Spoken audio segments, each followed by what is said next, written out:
Hello, welcome, and namaskar to another episode of Unassuming with me, Rocky. This is the second episode of our series on wars. आज हम बात करेंगे current global conflicts और military tensions की जो दुनिया भर में अपना असर दिखा रही है। हम डिस्कस करेंगे दुनिया भर में numerous conflicts, global arm race और इंडिया के डिफेंस और पीस के लिए क्या स्टैंड है।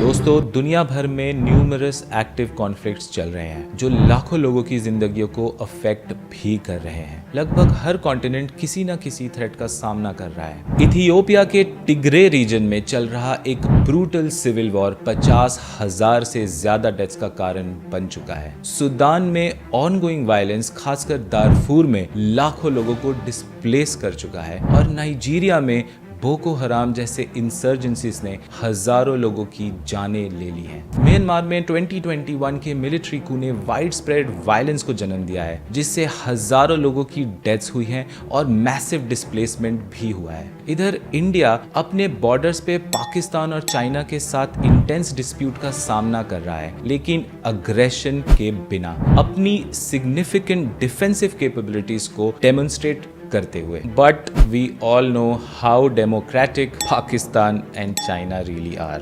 Yes, minorities in Pakistan, which made up about 23% of the population at the country's formation in 1947, now constitutes less than 4%. Not only this, an estimated 546,800 Afghans have been displaced by the Pakistanis as of April 4th, 2024. China has faced global criticism for its treatment of Uyghur Muslims in Xinjiang, with reports of mass detentions in re-education camps, forced labor and cultural suppression.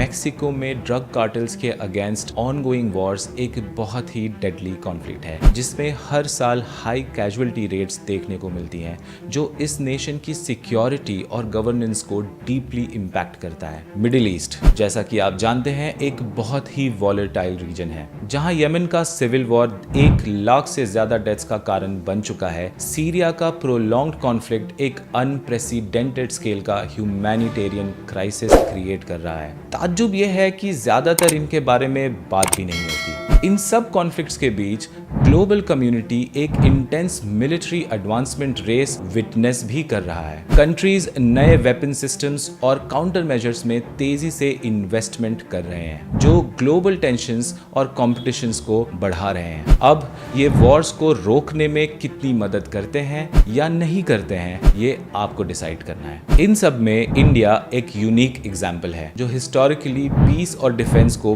बिना aggression के pursue करता आया है। India कभी भी conflict initiate नहीं करता, लेकिन दुनिया की स्ट्रॉन्गेस्ट मिलिट्री पावर्स में से एक है। लेटेस्ट रिपोर्ट्स के अनुसार 4th most powerful military India है। दोस्तों, nuclear deterrence global peace maintain करने में एक क्रूशियल रोल प्ले करता है। म्यूचुअली अश्योर्ड डिस्ट्रक्शन यानी मैड का डॉक्ट्रिन यही सजेस्ट करता है कि न्यूक्लियर वेपन्स का फुल स्केल यूज अगर 2 या 2 से ज्यादा अपोजिंग साइड्स द्वारा किया जाता है, तो ये दोनों अटैकर और डिफेंडर का कंप्लीट अनाहिलेशन को कॉज करेगा। देयरबाय इक्वल न्यूक्लियर पावर होना ऐसे एक्सट्रीम एक्शंस को डिटर करता है, यानी रोकने में हेल्प करता है। We must realise one thing, power को समझता है, and only real power can provide assurance for real and lasting peace. जैसे हम इन ट्यूमल्चुअस टाइम से नेविगेट करते हैं, ये समझना जरूरी है कि ग्लोबल कॉन्फ्लिक्ट्स का स्केल और इम्पैक्ट क्या है, और डिप्लोमेटिक एंगेजमेंट्स और